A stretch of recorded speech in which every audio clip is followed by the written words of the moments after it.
3장 1절로부터 6절까지 다 같이 한 목소리로 합독을 해보겠습니다. 이러므로 그리스도 예수의 일로 너희 이방인을 위하여 갇힌 자 된 나 바울이 말하거니와 너희를 위하여 내게 주신 하나님의 은혜의 경륜을 너희가 들었을 터이라. 곧 계시로 내게 비밀을 알게 하신 것은 내가 먼저 간단히 기록함과 같으니 그것을 읽으면 내가 그리스도의 비밀을 깨달은 것을 너희가 알 수 있으리라. 이제 그의 거룩한 사도들과 선지자들에게 성령으로 나타내신 것 같이 다른 세대에서는 사람의 아들들에게 알리지 아니하셨으니 이는 이방인들이 복음으로 말미암아 그리스도 예수 안에서 함께 지체가 되고 함께 약속에 찬양하는 자가 됨이라. 아멘. 제가 준비한 분량이 제법 많습니다. 이게 PDF로 PDF가 아니라 뭐예요? 이걸로 변환했더니 26페이지나 됩니다. 그래서 어떤 분들은 기대가 됩니다라고 하시는 분도 있고요. 또 어떤 분은 상당히 염려가 된다. 근데 대체적으로 염려하시는 분들은 우리 목사님들 같아요. 그리고 기대하시는 분들은 성도님들 같은데 1호 보건대 우리 성도님들의 믿음이 훨씬 더 좋습니다. 우리 예수님의 표현대로 하면은 내 믿음대로 될지어다. 기대하시는 분은 기대대로 될 것이고 염려하시는 분은 또 염려대로 될 수도 있습니다. 저도 잘 모릅니다. 내일 일도 모르지만 1시간 후의 일도 잘 모르겠습니다. 다만 성령께서 허락하시는 대로 입술 열어주시는 대로 저는 증거하고 내려가려고 합니다. 이러므로 그리스도 예수의 일로 갇힌 자 된 나 바울 이러므로로 출발을 했지요. 근데 지우개가 없네요.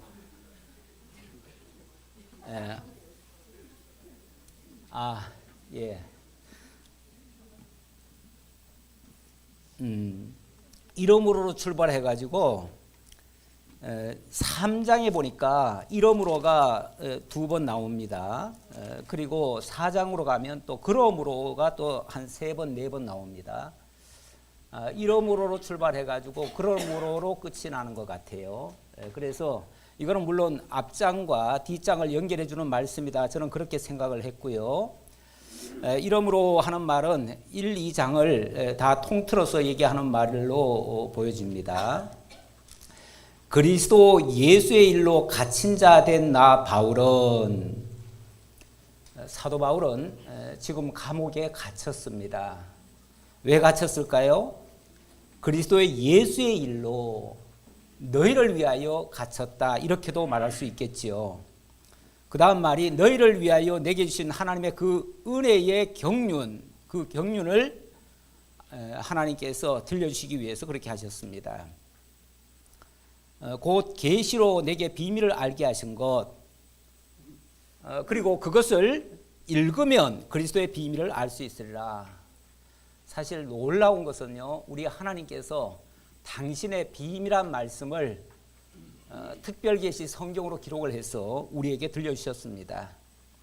그래서 이게 사실 웬만하면 읽고 다 알 수가 있습니다. 우리 성경이 특별히 어려운 것도 아닙니다. 중학교 수준이면 충분히 다 이해할 수 있는 그렇게 기록을 해놨습니다. 그런데 놀랍지요? 이렇게 쉽게 기록을 해놓은 말씀이 아무에게나 들려지지는 않습니다. 어떤 사람은 세상에서 최고의 학문을 배우고 모든 것을 다 통달하는 박사가 됐는데도 이 성경을 읽고 무슨 소리인지 알지를 못하는 사람이 있습니다. 그런가 하면 조금은 무식해 보여도, 그리고 배운 바가 별로 없어도 그런데 이 말씀이 너무나 쏙쏙 귀에 들어옵니다.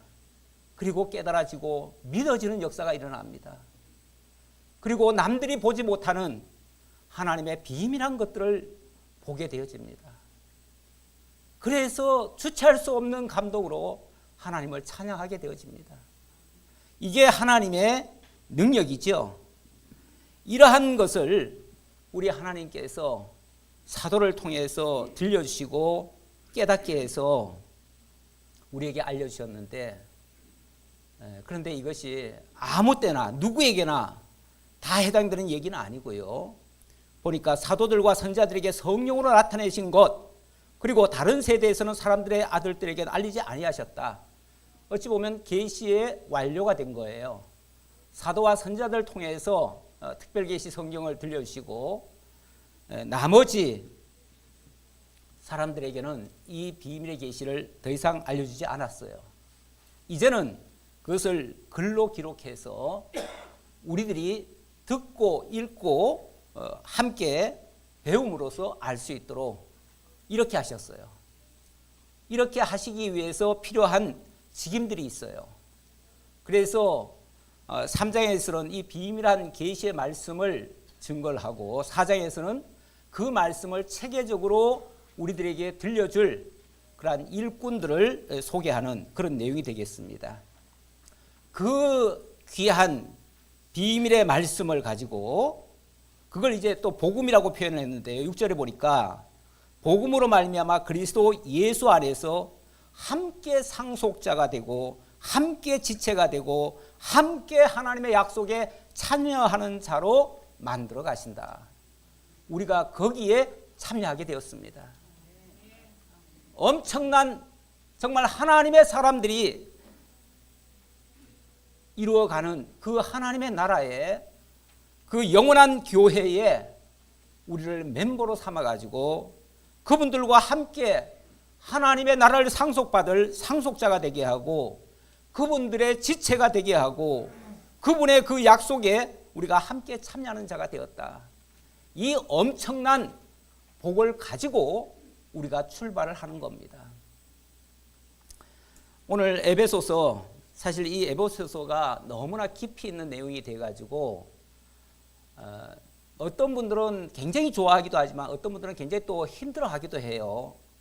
특히 우리가 존경하는 칼빈 목사님이 성경 중에서 제일 좋아하는 말씀이 에베소서래요.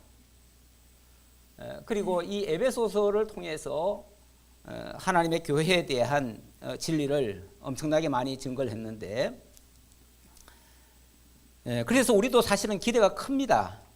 그러다 보니까 이것을 깊이가 있다고 해가지고 깊이 파고 파시는 분들이 또 많아요. 파다 보니까 얼마나 팠는지 이 에베소서 6장밖에 안 되는 걸 가지고 100강을 하시는 분도 있어요. 정말 있습니다. 제가 옛날에 고신 쪽에서 신앙생활을 했었는데 그쪽에 계신 분 중에 한 분은 정말 이 말씀 가지고 100강을 하셔요. 그렇게 100강 하는 말씀, 그 중에 3분의 1이면은 한 30강은 되는데 30강 분량을 제가 1시간에 하려니까 사실은 벅찹니다. 그러나 이미 서두에서 말씀드렸지만 성령께서 깨닫게 하시면 분량이 문제가 아닙니다. 분량은 문제가 아니고 하나님께서 필요하신 만큼 우리들에게 들려주시고 깨닫게 하실 겁니다. 그래서 이거는 아무나 알 수 없는, 그러나 또 하나님이 원하시면 누구나 볼 수 있는, 정말 읽으면 깨달을 수 있는 그러한 말씀이에요. 그래서 누구에게는 비밀의 말씀이고 누구에게는 너무나 명백한 진리의 말씀입니다. 자, 그리고 이 일로 말미암아 그리스도 예수의 일로 말미암아 갇힌 자 된 나 바울 그랬는데, 바울이 이 편지를 쓰게 된 그 시점은 언제냐면 로마 감옥에서입니다. 3차 전도 여행 후에 유다로 돌아와서 이제 더 이상 이제 복음을 마치려고 했습니다. 어찌 보면 그렇게 생각했겠죠. 왜냐하면 나이도 들었고 했으니까. 그런데 유대인들이 가만 놔두지 않습니다. 죽이려 합니다. 결사대를 조직해가지고 가만 내버려 두질 않습니다. 그러니까 사도 바울이 로마에 호소를 하지요. 그래서 로마에 넘겨집니다. 넘겨지느라고 제수의 몸으로 넘어가죠. 넘어가서 어찌 보면 자청해서 감옥에 갇힌 셈이에요. 감옥에 갇혀가지고 자기의 일생 목회한 것을 다 총정리하고 그러다 보니까 교회의 A에서부터 Z까지의 모든 진리를 감옥 안에서 이것을 체계적으로 기록을 해서 정말 사랑하는 그 에베소 교회에 보내가지고 정말 관심이 많았던 교회지요. 거기에 보내가지고 이 진리를 확증을 해주는 그러한 말씀이 되겠습니다. 사도 바울의 이 감옥에서 기록한 말씀이 총 4권인데요. 에베소, 빌립보, 골로새, 빌레몬 이 4권의 내용이 다른 어느 성경보다도 더 깊이가 있습니다. 정말 감옥에서 어려운 상황에서 뭔가 더 살아나는 것 같습니다. 우리 진리의 말씀도 대부분 간절하지 않으면 나오지 않습니다. 정말 어려운 상황이 아니면 정말 배부르고 등 따실 때는 이러한 말씀에 관심도 없습니다. 어찌 보면 절박할 때에 이 진리의 말씀이 살아서 내게 주시는 하나님의 생명의 말씀이 되어집니다. 그래서 빌립보서 1장 12절에 보면 형제들아 내가 당한 일이 도리어 복음의 진전이 된 줄을 너희가 알기를 원하노라. 이렇게 감옥에 갇히고 이렇게 했을 때가 오히려 복음이 스톱된 게 아니고 더 진전이 되었다고 합니다. 어려울 때 하나님의 역사는 더 크게 드러나는 거예요. 예. 그리고 이 비밀은 만세와 만대로부터 감춰졌던 것인데 이거는 골로새서 역시 같은 옥중서신인 골로새서에서 하는 말씀이죠. 이 복음의 비밀을 그리스도라고 얘기를 하면서 그 그리스도의 진리 안에 계신 그리스도신이 곧 영광의 소망이니라. 절망 가운데 있는 자들에게 영광의 소망으로 다가오시는 그분이십니다. 이러한 진리의 말씀을 이제 들려주기 위해서 우리들에게 하나님이 일꾼을 세우십니다. 7절 보겠습니다. 7절이죠. 이 복음을 위하여 그의 능력이 역사하시는 대로 내게 주신 하나님의 은혜의 선물을 따라 내가 일꾼이 되었노라. 일꾼. 하나님이 이 복음을 위하여 사도 바울을 일꾼으로 삼아주셨습니다. 사도 바울이 사실은 자기 스스로 자기 발로는 하나님 앞에 나오지 않을 사람입니다. 나중에도 자기가 그 얘기를 했지만 나는 죄인 중에 괴수였다. 나는 비방하고 박해하고 폭행했던 자였다. 이런 고백을 하지요. 한마디로 인간성 별로 안 좋습니다. 세상적으로는 잘 나가던 사람이었어요. 이 사람이 로마 시민권을 가진 사람이었습니다. 유대인 중에 유대인이었고 바리새파 정통 율법 학자였어요. 한마디로 잘났어요. 너무 잘났기 때문에 잘난 사람들은 또 잘난 값을 좀 하잖아요. 잘난 값을 하느라고 하나님에 대한 아주 자기가 열심을 보이겠다고 하면서 자기 의지로 예수 믿는 사람들 다 잡아 죽이는데 앞장을 섰던 사람이에요. 그런 사람이 어떻게 예수의 증인이 되겠습니까? 예수의 사도가 되겠습니까? 될 수가 없지요. 그런데 어느 날도 다메섹으로 예수 믿는 사람들 잡아 죽이려고 가던 도중에 예수님께서 부르십니다. 사울아 사울아 네가 어찌하여 나를 핍박하느냐? 니십니까? 나는 네가 핍박하는 예수다. 그 자리에서 꼬꾸라집니다. 그리고 아나니아에 가서 안수받고 눈이 떠집니다. 그 길로 아라비아 광야에 가서 3년간을 세상을 다 끊고 정말 천상을 드나들면서 하나님과 교통을 합니다.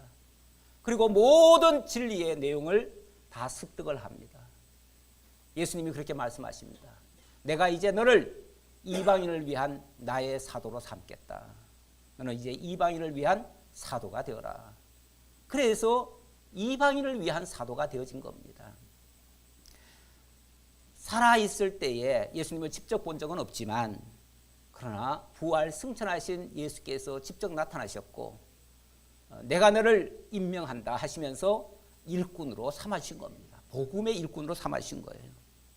그때부터 자기는 예수 잡아 죽인 그 흔적을 가지고 그리고 어찌 보면 그 십자가를 지는 심정으로 가는 곳곳마다 내가 핍박했던 그 예수가 알고 보니 진짜 하나님의 아들이었어.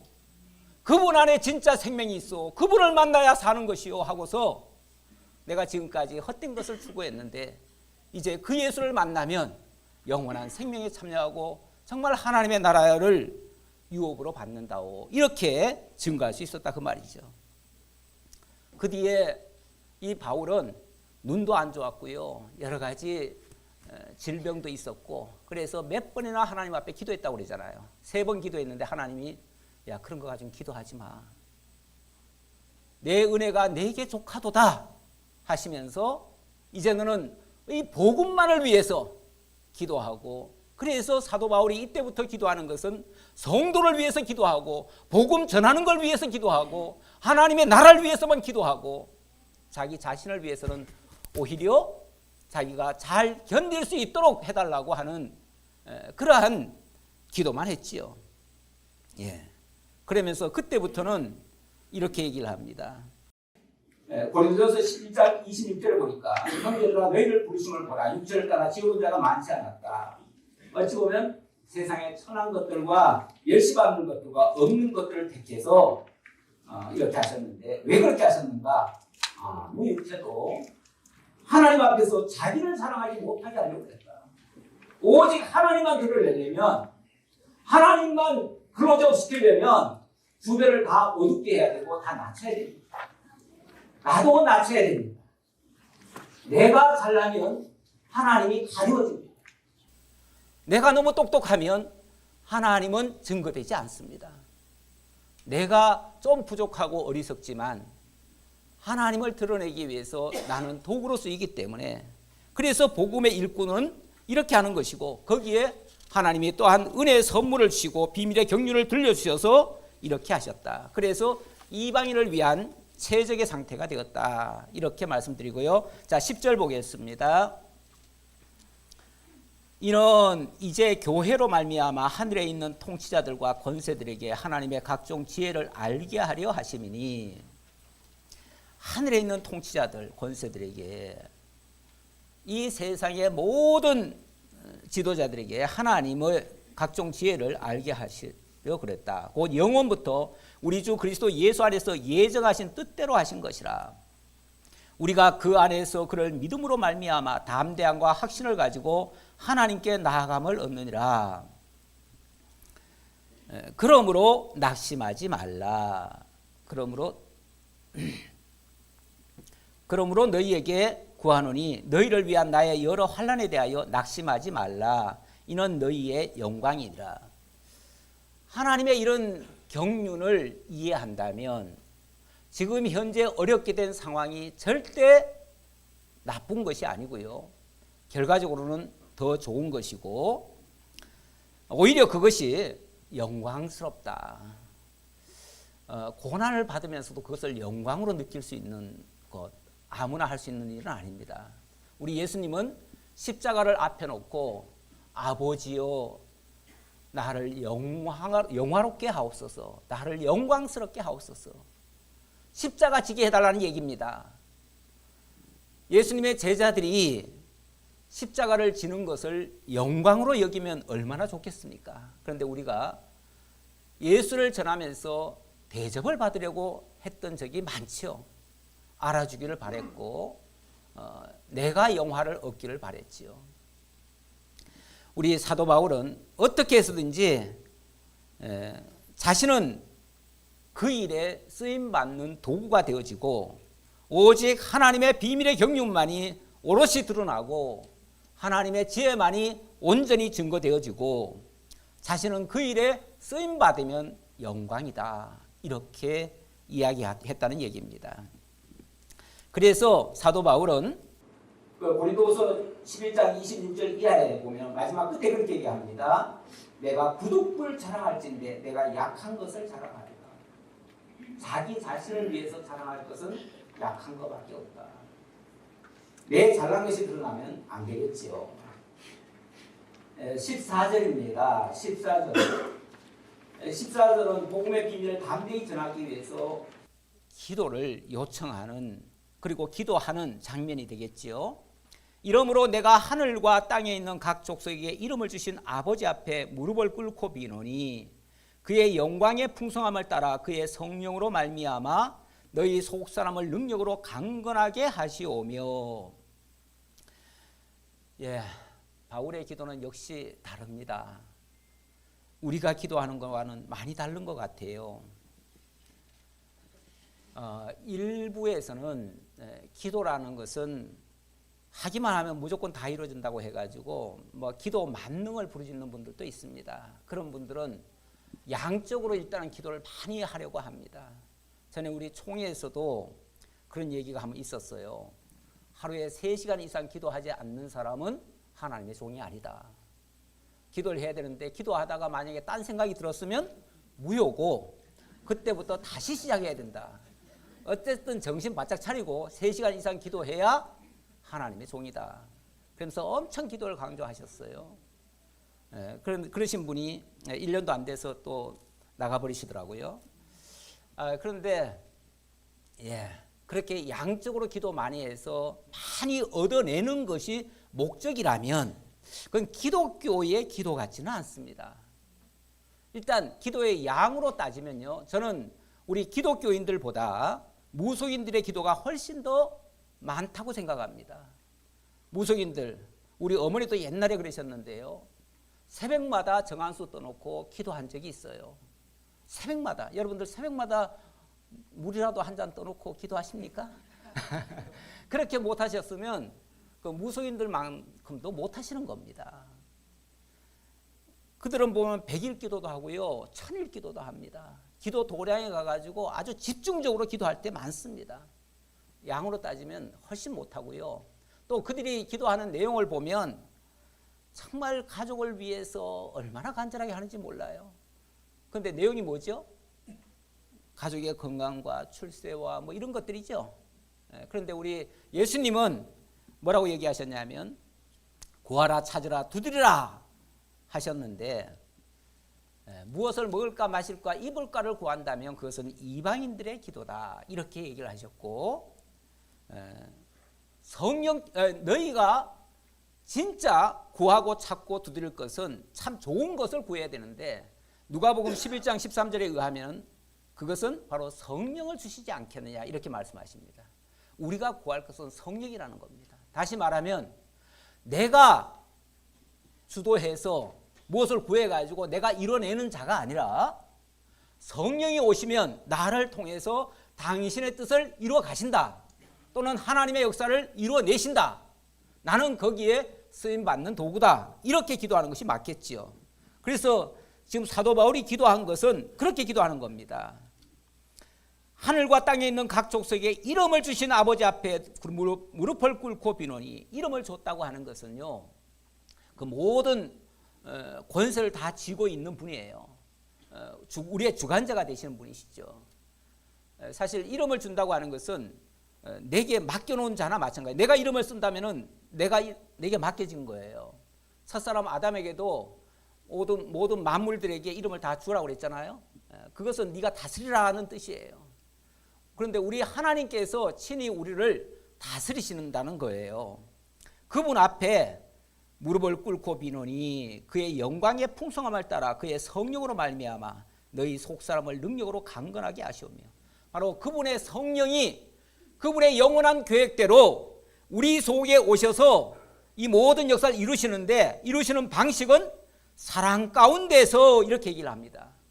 하나님의 사랑의 방식으로 이 모든 일을 이루어내신다 그 말이죠. 이렇게 하셔서 능히 모든 성도와 함께 지식에 넘치는 그리스도의 사랑을 알고, 거기서 우리도 하나님의 사랑을 알고 하나님의 그 비밀한 경륜을 깨닫게 되어집니다. 그 너비와 길이와 높이와 깊이가 어떠함을 깨달아. 그런데 이 진리는요, 이 내용은 알면 알수록 너무너무 깊어요. 그리고 그 또 높아요. 또 너비도 넓어요. 하나님의 진리는 사실은 파도 끝이 없을 정도입니다. 크로스비 여사라는 분 아시죠?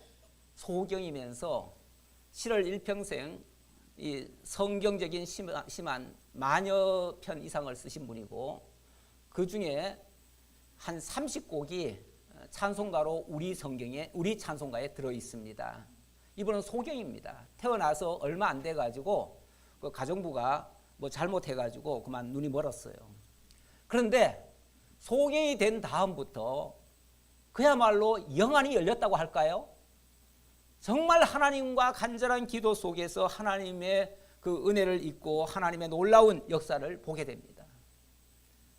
그 송명희 시인이 그 노래한 것처럼 남들 보지 못한 것을 내가 보았고 남들 듣지 못한 것을 내가 들었고 뭐 이런 거랑 비슷해요.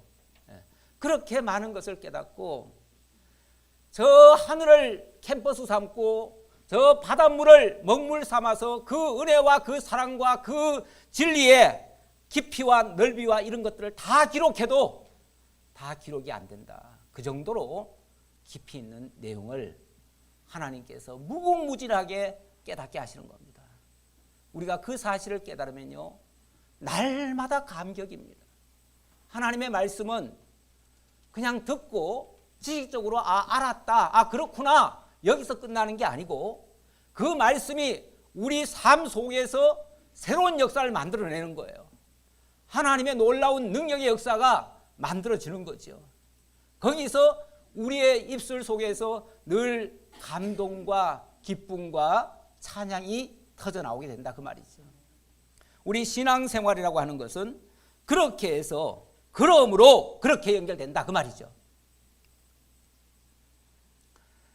그래서 그 넓이와 깊이와 길이와 깊이가 어떠함을 깨달아 하나님의 모든 충만한 것인 것으로 충만하게 하시기를 원하노라.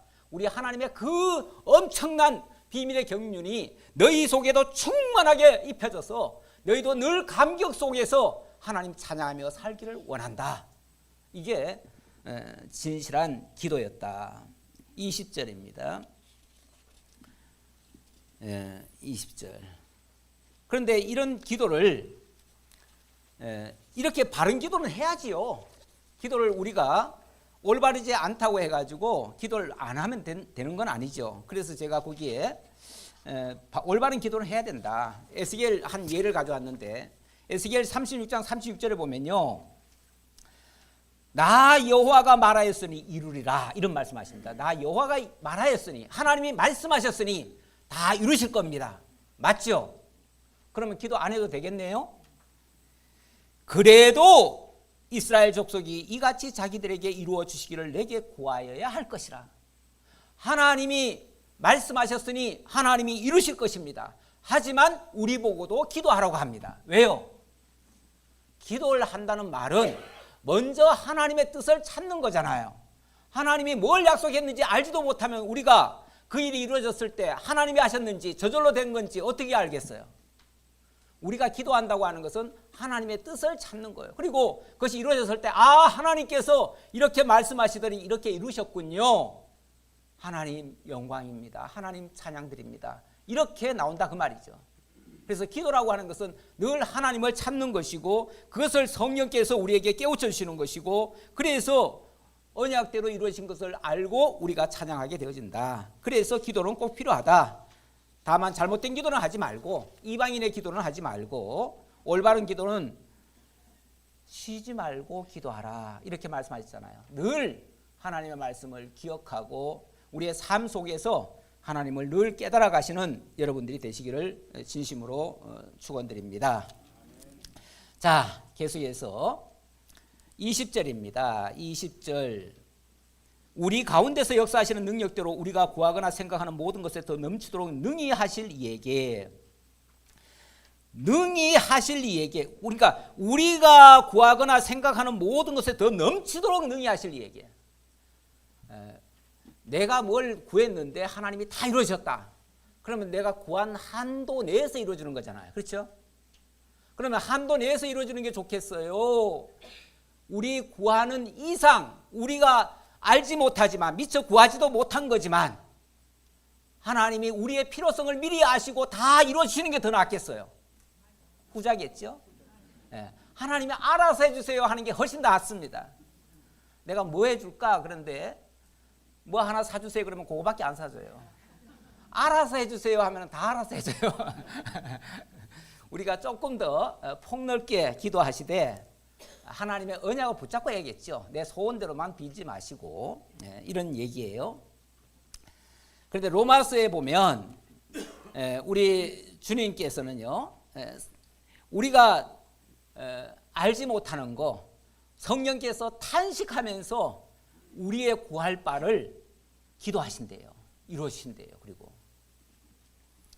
그러니까 그런 기도가 훨씬 더 낫다 그 얘기고요. 교회 안에서와 그리스도 예수 안에서 영광이 대대로 영원 무궁하기를 원하노라. 아멘.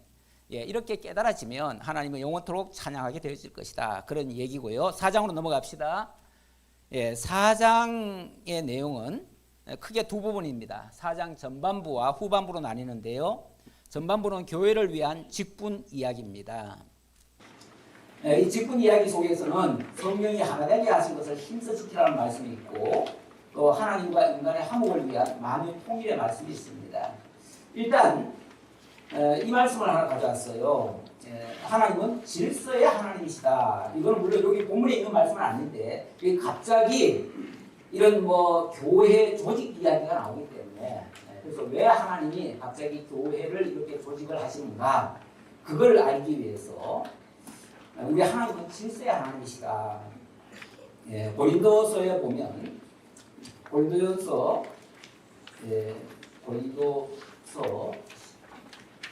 14장 몇 절입니까? 14장에 보면 끝에 보면 그렇게 나옵니다. 예, 하나님은 모든 것을 질서대로 하신다는 말씀. 예, 그래서 우리 하나님은 질서의 하나님이십니다. 예, 제가 적어놓은 손구가 안 보이네요. 40절인가요? 예, 우리 하나님은 질서의 하나님이십니다. 모든 것을 질서대로 하라는 얘기예요. 우리 이 복음 진리 증거도 하나님께서 질서 있게 하십니다. 그렇게 하시기 위하여 하나님이 계획하신 대로 이 땅에 당신의 몸된 교회를 세우셨습니다. 그리고 그 교회를 정말 하나님의 사람으로 자라가게 하시는데, 자, 여기 3장 4장의 내용 전체가 한마디로 말하면 교회 성장이거든요. 성장. 여러분, 교회 성장하면은 당장 뭐가 생각납니까? 숫자? 예. 어느 교회 보니까 뭐 원래 1000명 전도하게 하소서. 또 어떤 교회는 조금 욕심 많은 데는 7000명 전도하게 해달라고 기도하시더라고요. 예. 그런 어떤 숫자 성장, 숫자 많아지는 걸 성장이라고 보통 생각을 하는데, 우리가 말하는, 성경이 말하는 성장은 그런 숫자 성장은 아니죠. 그건 아닙니다. 그거 분명히 명심하시고, 최고의 성장이라고 하면 정말 보잘것없는, 어찌 보면 1, 2장의 이야기로 말하자면 허물과 죄로 죽었던, 어찌 보면 쓸모없는 존재였던 자들을 하나님이 거듭나게 해가지고 하늘에 앉히시고 하나님의 상속자가 되게 하시고 하나님 나라의 그 정말 지체가, 그리스도의 지체가 되게 하시고 이렇게 하시는 것이 성숙 아닙니까? 교회 성장도 그리스도의 장성한 분량에 자라가는 것, 어찌 보면 그게 성장입니다.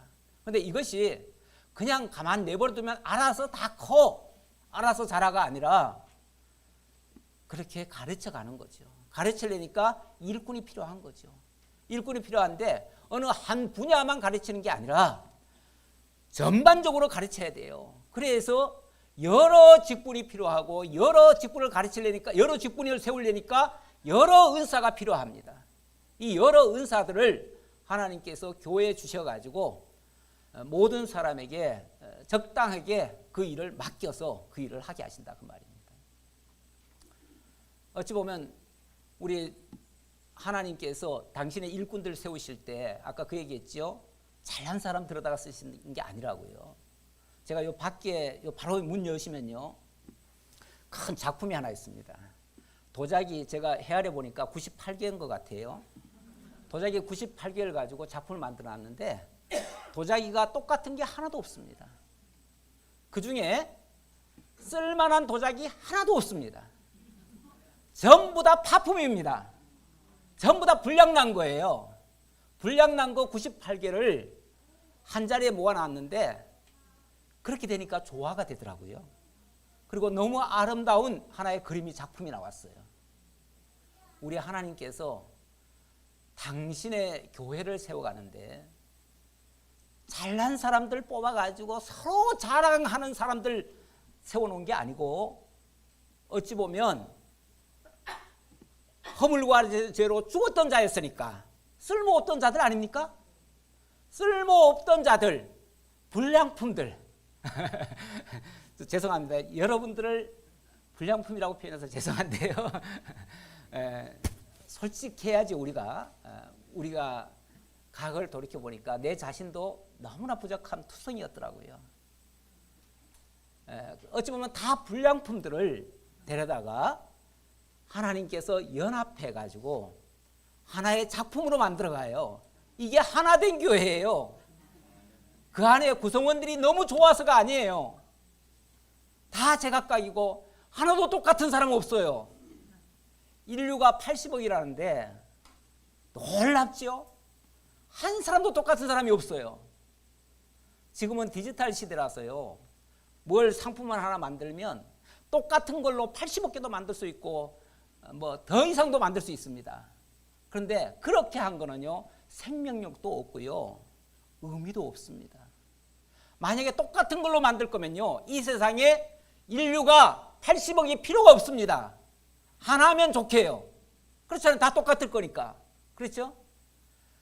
우리가 아는 것과 믿는 것이 같다고 해가지고 모든 게 다 똑같으면요, 한 사람만 필요합니다. 똑같지 않은 사람 한 사람만 하면 있으면 될 거 아니에요.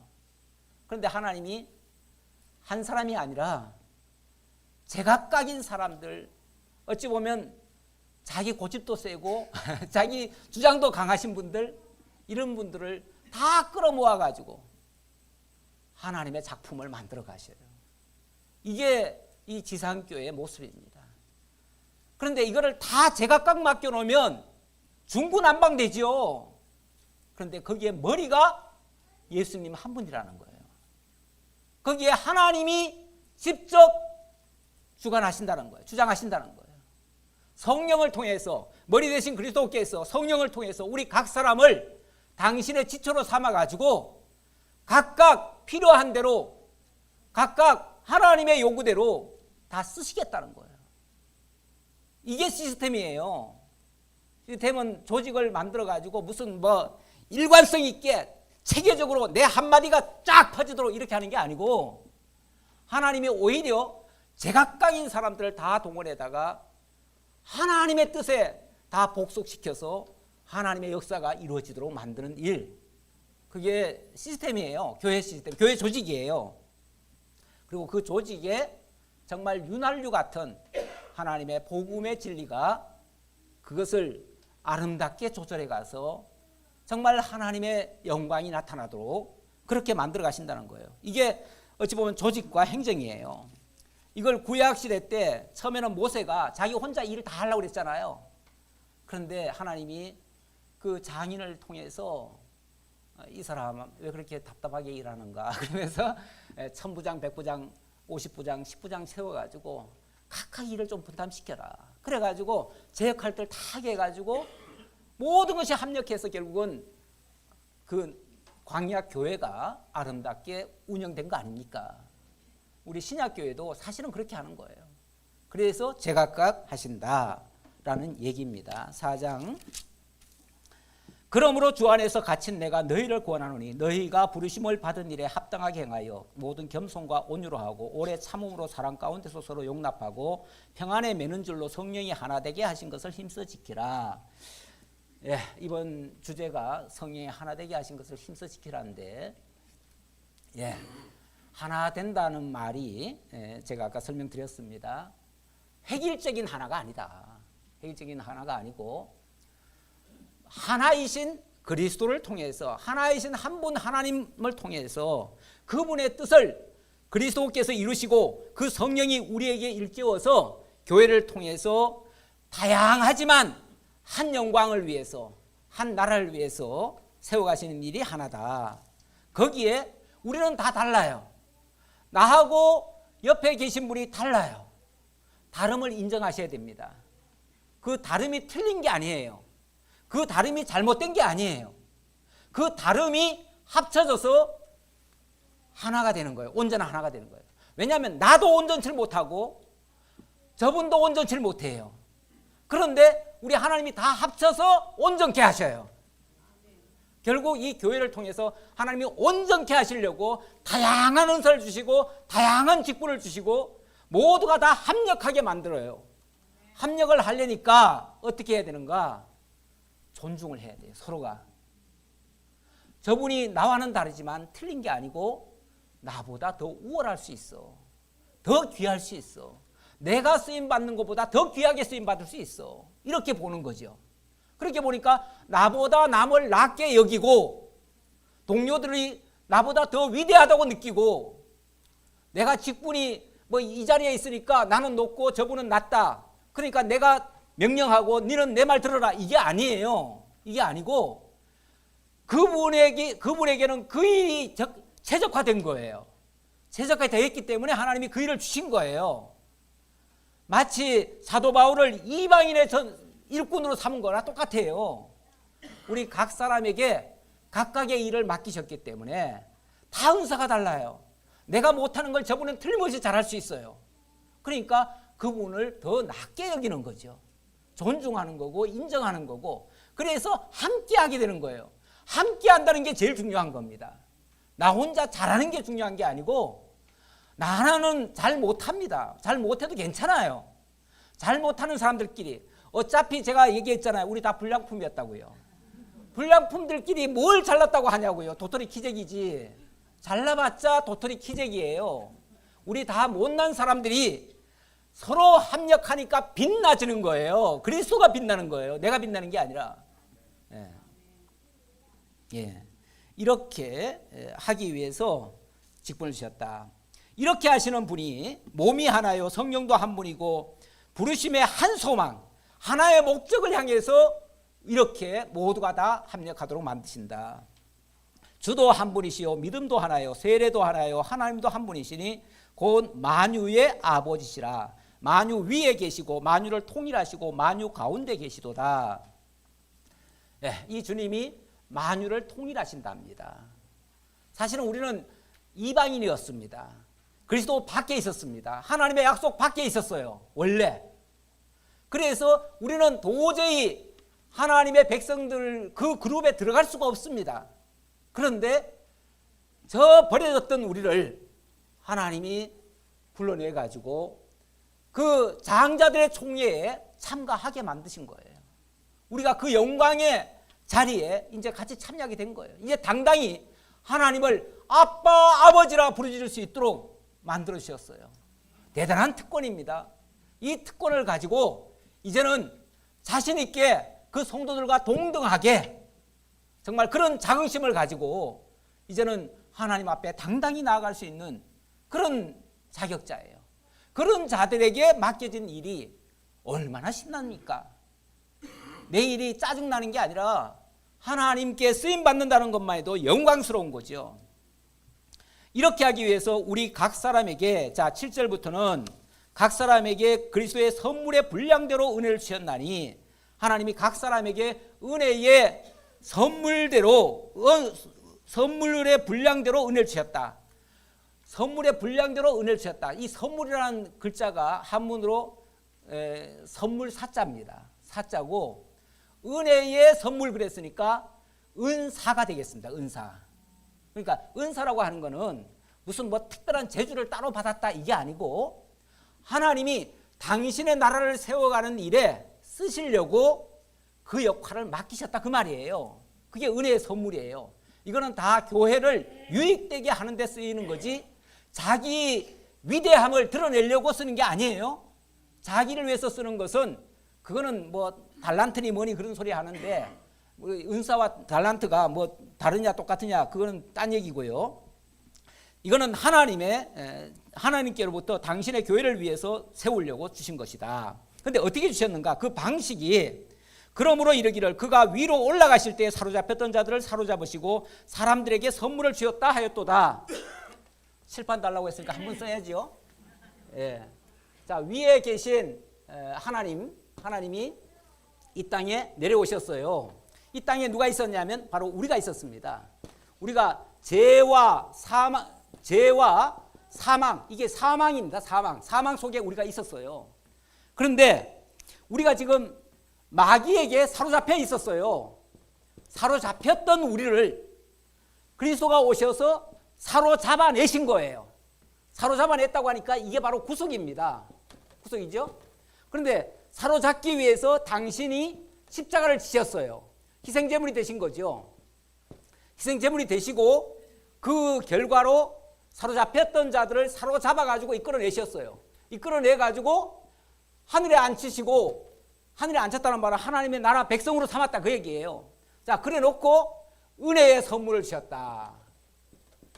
은혜의 선물. 그러니까 이 하나님이 이렇게 하신 이 은혜를 아름다운 덕을 선포하게 하려고 그랬다. 베드로 사도는 그렇게 얘기하죠. 이게 아름다운 덕이에요. 그리스도께서 우리를 위해서 희생해 주신 그것이 아름다운 덕인데 그 덕을 우리로 하여금 선포하게 하려고 그 일에 은혜의 선물을 주셨다. 그래서 끊임없이 우리에게 이 은혜를 제공을 하시는 겁니다. 날마다 은혜, 날마다 은혜. 그 은혜 없이는 우리는 한 발짝도 못 나갑니다. 어제 복음성에도 은혜가 있었는데 다 은혜였습니다. 은혜 아닌 거는 하나도 없었습니다. 예. 그래서 그가 위로 올라가실 때 사로잡혔던 자들을 사로잡으시고 사람들에게 선물을 주었다 하였도다. 이 선물이 바로 은사다 그 말이죠. 올라가셨다 했은즉 땅 아래 곳으로 내리셨던 것이 아니면 무엇이냐? 내리셨던 그가 곧 하늘 위로 오르신 자니 이는 만물을 충만하게 하려 하심이라. 그가 어떤 사람은 사도로, 어떤 사람은 선지자로, 어떤 사람은 복음 전하는 자로, 어떤 사람은 목사와 교사로 삼으셨으니 다 필요해서 세운 겁니다. 필요 없는 직임은 하나도 없습니다. 가끔 이 직분을 필요 없다. 이제 하나님이 다 하실 건데 우리가 무슨 직분이 필요 있냐. 그래서 우리는 다 형제다. 그래가지고 형제교회가 나왔죠. 형제교회는 직분이 없습니다. 목사도 없어요. 예, 거기는 아무나 성령께서 호리호리 역사하시면은 앞에 나와가지고 주님께서 이렇게 말씀하신다 하고서 전파합니다. 그 사람이 그 순간은 선생이에요. 예, 이 성령께서 직접 역사한다는 거예요. 그러면 조직도 하나도 필요 없습니다. 행정 하나도 필요 없습니다. 사실은 교회라고 할 것도 없습니다. 그렇죠? 그래가지고 교회가 세워지는 게 아닙니다. 분명히 목사와 교사와 사도와 선지자를 다 세우셨다고 합니다. 물론 사도와 선지자는 어찌 보면 구약 시대 때고요. 복음 계시할 시대고요. 계시 시대고 지금 목사와 교사는 신약 시대죠. 지금은 이제 복음을 전파하는 시대 아닙니까? 지금은 이미 다 기록된 성경을 자세히 풀어서 가르치는 그 역할이 지금은 절대적으로 필요한 시대죠. 그래서 지금은 왜냐하면 지금은 따로 특별 계시를 안 줘요. 하나님께서 이미 주신 이 성경을 읽으면 알리라고 앞에 얘기했잖아요. 그러니까 이제는 기록된 말씀만 가지고 이제 증거하라는 거예요. 따로 계시 받지 말라는 거예요. 지금은 계시 받지 말고 이제는 받은 계시를 가지고 온전히 증거하면 된다. 이렇게 얘기하는 겁니다. 이렇게 했을 때 이는 성도를 온전하게 하여 봉사의 일을 하게 하며 그리스도의 몸을 세우려 하심이라. 이렇게 했을 때 온전한 몸이 세워진다. 우리가 다 하나님의 아들을 믿는 것과 아는 일에 하나가 되어 온전한 사람을 이루어 그리스도의 장성한 분량이 충만한 데까지 이르리니, 여기 장성한 분량이 충만한 데까지 이르는 이것이 바로 뭐다? 성장이다. 교회 성장이다. 지금 교회 성장은 바로 이 부분을 얘기하는 거다 그 말이죠. 이렇게 되어지면 우리가 이제부터 어린아이가 되지 아니하여 사람의 속임수와 간사한 유혹에 빠져 온갖 겨울의 풍조에 밀려 요당하지 않게 하려 함이라.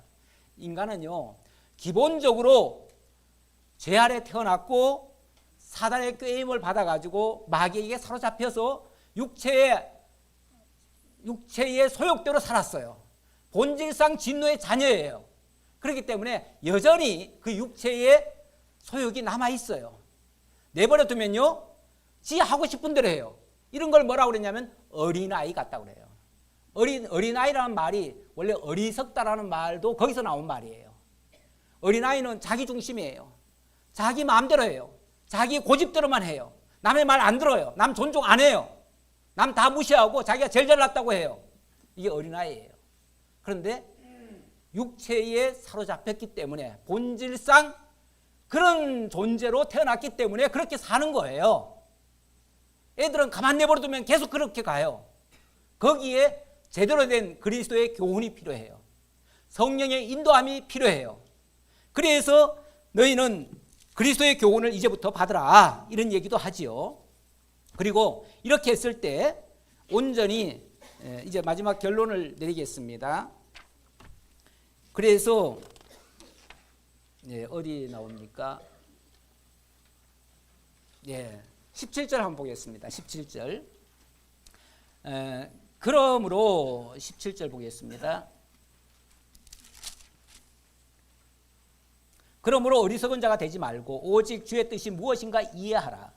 우리는 자기 고집대로 하면요, 자기 하고 싶은 대로 하면 어리석은 자가 되는 거예요. 어린아이라고 했는데 어린아이의 수준에서 이제 교육을 제대로 받아서 장성한 분량으로 자라가야 되는데, 그렇게 하기 위해서는 어리석은 자가 되지 말고 주의 뜻이 무엇인가 이해하라. 술 취하지 말라, 이는 방탕한 것이니, 술 취한다고 하는 것도 지 마음대로 하는 걸 술 취한다고 그래요. 결국 여기서 말하는 것은 오직 성령의 충만함을 받으라. 네 멋대로 하지 말고 성령의 인도를 받으라, 그 얘기예요. 성령이 충만해서 나를 사로잡아서, 충만하다는 말은 나를 완전히 사로잡는다, 그 얘기예요. 나를 사로잡아서 당신이 원하시는 대로 이끄시면 우리가 장성한 분량으로 자라갈 수 있다. 그렇지 않으면 우리는 어리석은 데에 머무를 수밖에 없다. 그러면서 시와 찬송과 신령한 노래들로 화답하며 마음으로 주께 노래하며 찬송하며 범사의 우리 주 예수 그리스도의 이름으로 항상 아버지 하나님께 감사하며 그리스도를 경외함으로 피차 복종하라. 가만히 있어봐요. 왜 20절에 제가 엉뚱하게 읽었어요. 죄송합니다. 4장 제가 5장을 읽었어요. 죄송합니다. 17절 다시 볼게요. 그러므로 내가 이것을 말하며 주 안에서 증언하노니 이제부터 너희는 이방인이 그 마음에 허망한 것으로 행한 같이 행하지 말라. 이방인은 원래 허망한 것을 추구했어요. 그랬기 때문에 그것 계속하지 말고 그들의 총명이 어두워지고 그들 가운데 있는 무죄함과 그들의 마음이 굳어짐으로 말미암아 하나님의 생명에서 떠나 있도다. 그것은 나중에 다 물거품 될 거다, 그 얘기예요. 그들이 감각 없는 자가 되어 자신을 방탕에 방임하여 모든 더러운 것을 욕심으로 행하되 오직 너희는 그리스도를 그같이 배우지 아니하였느니라. 우리는 그렇게 배운 적이 없습니다. 우리는 그렇게 가르친 적이 없습니다. 성경은 그렇게 가르치지 않습니다. 너희는 그리스도를 그같이 배우지 아니하였느니라. 우리가 예수를 어떻게 배웠길래? 교회 안에서 싸우고, 교회 안에서 미워하고, 교회 안에서 남을 무시하고, 자기 하고 싶은 대로 어떻게 그렇게 할 수가 있느냐, 그 말이에요. 그렇게 그리스도를 배운 적이 없다. 그렇게 사도 바울이 가르친 적이 없다, 그 말이에요. 우리가 그렇게 배운 적 없지요?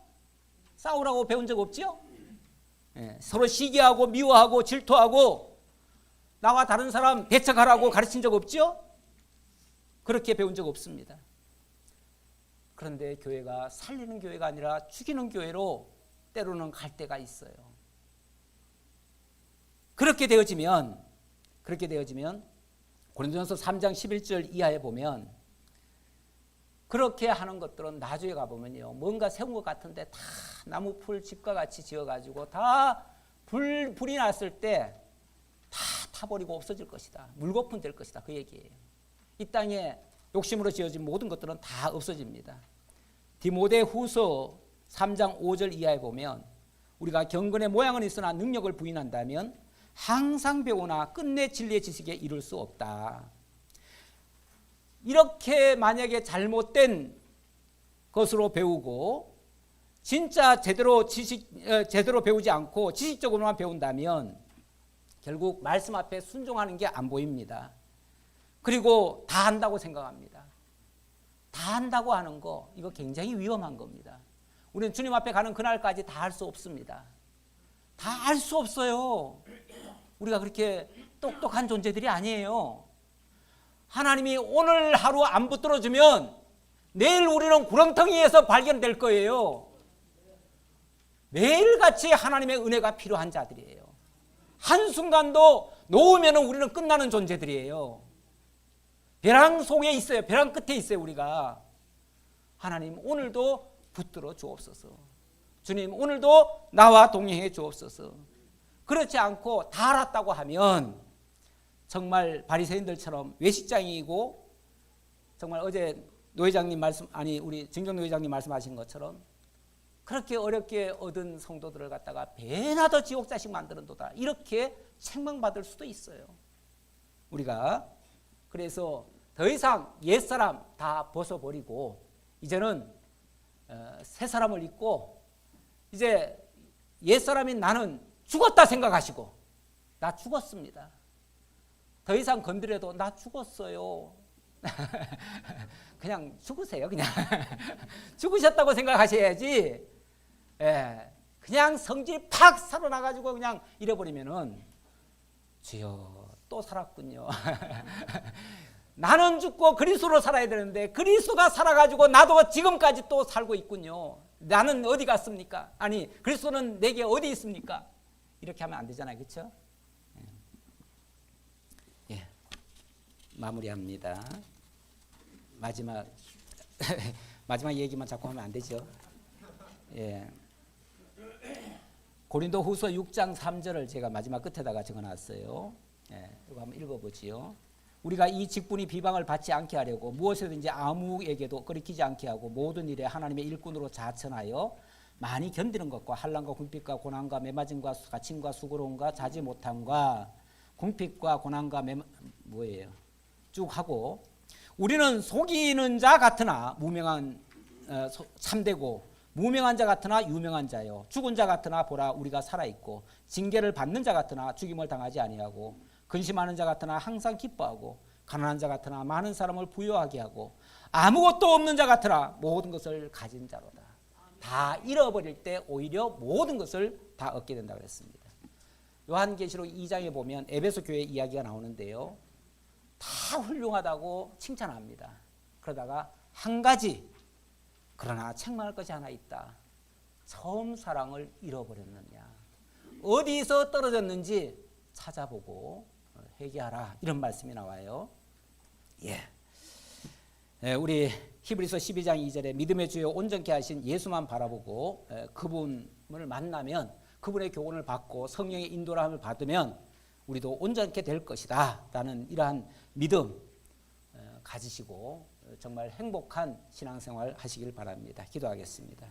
아버지 하나님 감사합니다. 죄와 허물로 죽었던 저희들을 일으켜서 하나님 나라에 앉히시고 하나님 나라 백성으로서 함께 상속자 되고 함께 지체되고 함께 하나님의 형제로서 당당하게 살아가고 아름다운 덕을 선포할 수 있는 그러한 증인의 삶을 살게 하신 것 너무나 감사합니다. 이제는 옛사람인 나로 살지 않게 하시고 그리스도 예수로 살아가는 저희 모두가 되게 하옵소서. 감사드렸고 예수님 이름으로 기도하옵나이다. 아멘.